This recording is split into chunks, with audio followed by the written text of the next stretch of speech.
I want you to meet my friend Benny. This is Benny. Benny is a sourdough starter. Now, Benny is new. He was born on January 6, 2026. Not to be confused with another January 6th. But Benny, once he's mature, will be helping us make some delicious sourdough bread. Which brings us to the point of this video. I'm going to show you how to make a sourdough starter just like Benny.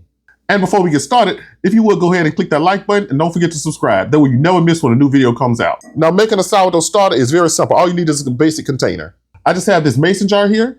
Now, this mason jar is about 300 milliliters. But if you like, you can use jars or containers that are a lot bigger than this one. Because we do have to worry about discarding, I'm not going to start out with a huge amount. Now, all we're going to do with our container, we're going to mix a 1-to-1 ratio of flour and water. I want to start out with 100 mils as a whole. So I'm going to start with 50 mils of water and 50 mils of flour.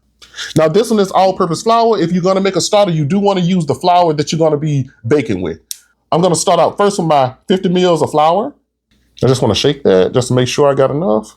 And then I'm going to add the rest into 50 mils of water. So I'm just going to take a knife and I'm going to go ahead and stir this up. There we go. I usually go for the texture of biscuit dough when I'm making my starters. Now keep in mind, once it starts fermenting and when it starts setting up, it is going to be a little bit more liquid than when you started. Now the next thing we're going to do, we're going to go ahead and cover it. Now you could go ahead and use the top that the mason jar comes with. You can just put it on top. My favorite method is basically just taking a regular sheet of paper towel, placing it on top of your jar, grabbing a rubber band, stretch it, and just put it on top of here like that. We also want to grab another rubber band as well. If you see our starter is right there at that 100 mils, I'm just going to go ahead and place it right where our starter begins. That way we can measure any activity in the starter. And of course, we got to name our starter. We're creating a living thing. So I dubbed the Canary.